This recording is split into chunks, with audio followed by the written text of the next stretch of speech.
ya Muungano wa Tanzania, Mheshimiwa Dr.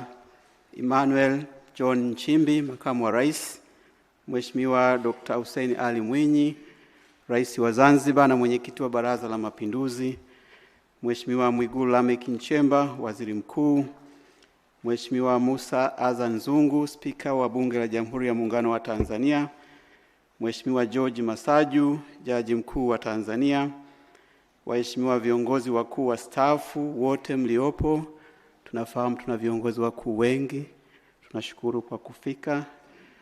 Waheshimiwa mawaziri, viongozi waandamizi wa serikali wote mliopo, waheshimiwa mabalozi na wawakilishi wa mashirika ya kimataifa, Mheshimiwa Steven Wasira, makamu mwenyekiti wa CCM, pamoja na Mheshimiwa Asha Rose Migiro, katibu mkuu wa CCM, pamoja na viongozi wa vyama vya siasa wote mliopo, Mheshimiwa Mohamed Chande Othman, mwenyekiti wa tume na wajumbe wa tume ya Rais, viongozi wa taasisi za dini, wageni waalikwa wote, mabibi na mabwana, Jamhuri ya Muungano wa Tanzania, kazi na utu. Mheshimiwa Rais, naomba nianze kwa kumshukuru Mwenyezi Mungu aliyetujalia uhai na afya njema na kutuwezesha kukutana hapa kwa ajili ya tukio hili muhimu.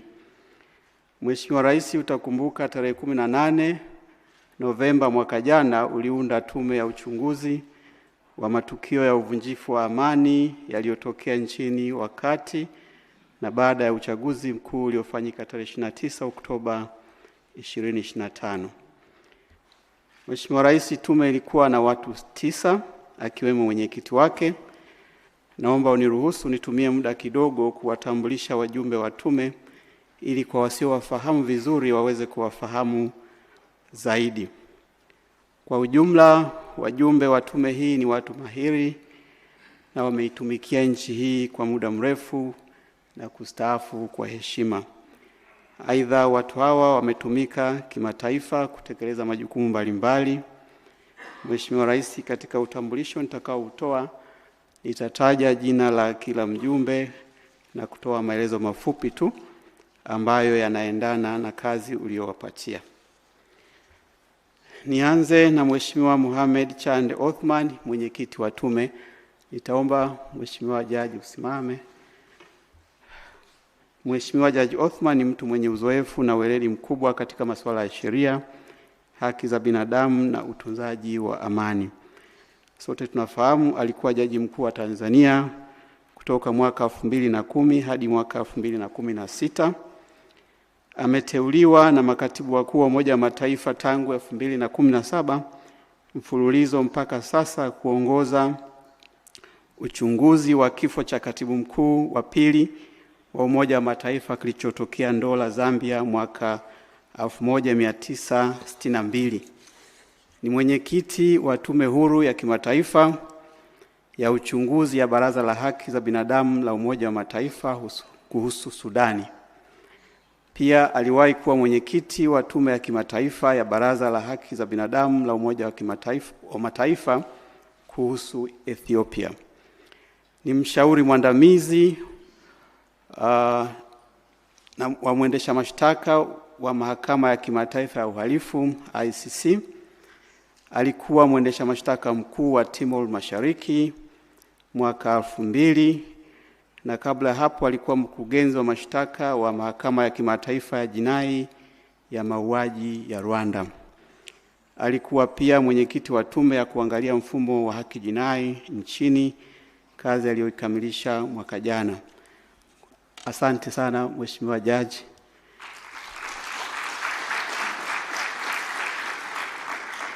Wa pili ni Mheshimiwa Profesa Ibrahim Hamisi Juma, ni mjumbe.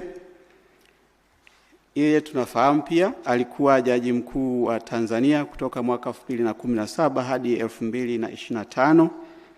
Amewahi kuwa mwenyekiti wa tume ya kurekebisha sheria na amewahi kuwa pia profesa mshiriki wa sheria katika Chuo Kikuu cha Dar es Salaam. Akiwa Jaji Mkuu wa Tanzania, alisimamia maboresho makubwa ya utendaji katika mahakama ya Tanzania na kwa kutambua mchango wake katika kazi hiyo alitunukiwa nishani ya kumbukumbu ya Muungano daraja la pili.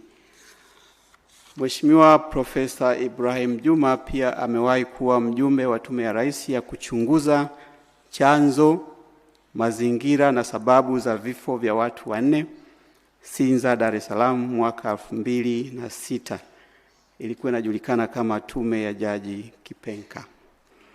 Asante sana Mheshimiwa Jaji. Watatu ni Balozi Ombeni Yohana Sefue, mjumbe. Yeye amewahi kuwa katibu mkuu kiongozi, nafasi ambayo ilimfanya kuwa katibu wa Baraza la Usalama la Taifa na mkuu wa utumishi wa umma. Alikuwa balozi wa Tanzania, Canada, Cuba, Marekani na Umoja wa Mataifa New York. Amekuwa mjumbe na mwenyekiti wa African Peer Review Mechanism Panel of Eminent Persons, inayofanya tathmini ya utawala bora barani Afrika, na pia alikuwa makamu mwenyekiti wa tume ya kuangalia mfumo wa haki jinai nchini. Asante sana Mheshimiwa Balozi. Anayefuata ni Dr. Stegomena Lawrence Tax, naye ni mjumbe. Dr. Tax ni mwanadiplomasia na mtaalamu katika masuala ya ushirikiano wa kikanda mwenye uzoefu wa miaka zaidi ya 30 katika sera na mikakati, amani na usalama na utawala wa umma. Ameshika nyadhifa mbalimbali za juu kitaifa na kikanda, ikiwemo waziri, katibu mkuu,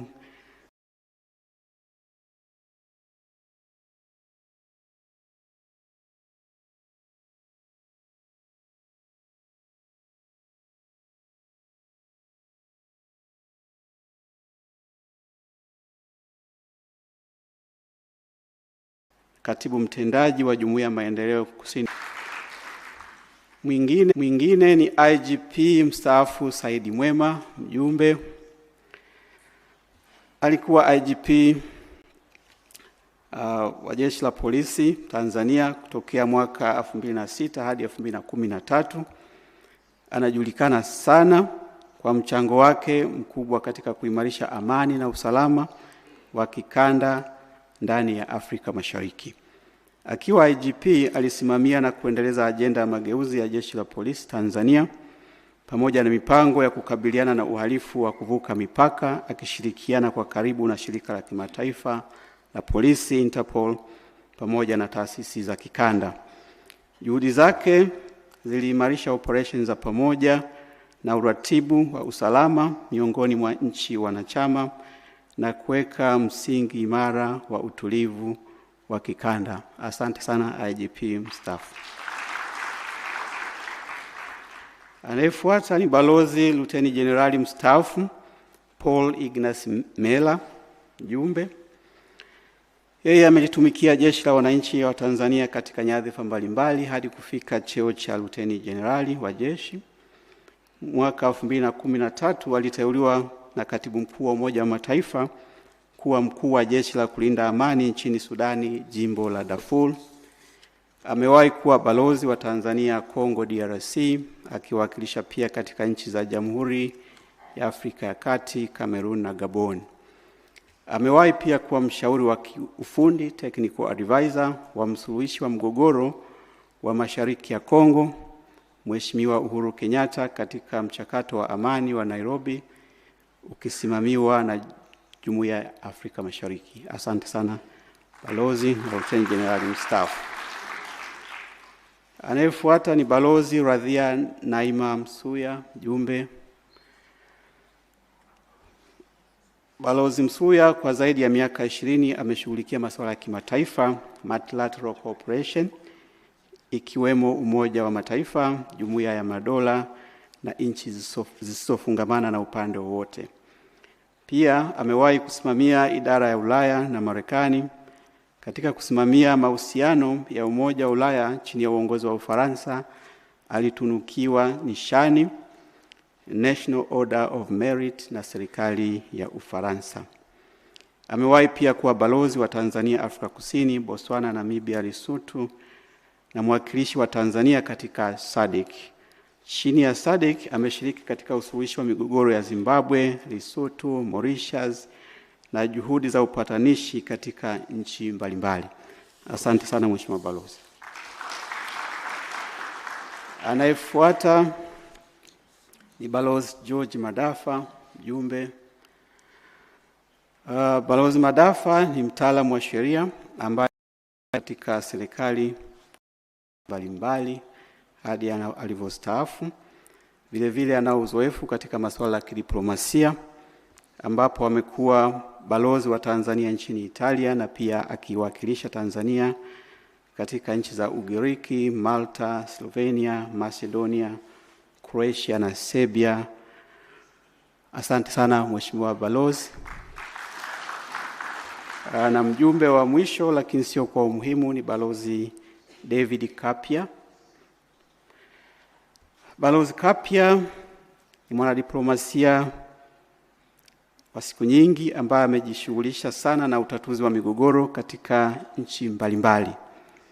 Akiwa msaidizi wa rais wa awamu ya 3 hayati Benjamin Mkapa, alishiriki kwenye utatuzi wa mgogoro wa mashariki mwa Kongo DRC, mgogoro wa Sudani na Sudani Kusini na mgogoro wa Burundi. Akiwa msaidizi wa rais wa awamu ya 4 Mheshimiwa Dr. Jakaya Mrisho Kikwete, alishiriki kwenye utatuzi wa mgogoro wa Ivory Coast. Pia alishiriki katika utatuzi wa mgogoro wa Zimbabwe na mgogoro wa mashariki mwa Kongo DRC. Alishiriki pia kutayarisha mfumo wa upatanishi wa mgogoro wa Jamhuri ya Afrika ya Kati. Vile vile alishiriki katika usuluhishi na kuweka mfumo wa utatuzi wa mgogoro wa nchi ya Mali. Asante sana Mheshimiwa Balozi. Mheshimiwa Rais, tume pia ilisaidiwa na Secretariat ambayo iliongozwa na Bwana Honorius Njole ambaye ni mwandishi mkuu wa sheria CPD. Naomba Secretariat kwa ujumla wenu msimame. Asanteni sana. Mheshimiwa Rais, tume ilianza kazi yake tarehe 20 Novemba 2025 na ilipatiwa muda wa siku 90 kukamilisha kazi yake. Hata hivyo, kutokana na ukubwa wa kazi, tume haikuweza kukamilisha kazi yake ndani ya muda ulioipatia, hivyo iliomba muda zaidi, ombi ambalo ulilikubali. Mheshimiwa Rais, nafurahi kwamba leo tume imekamilisha kazi yake na ipo tayari kwa ajili ya kukabidhi ripoti.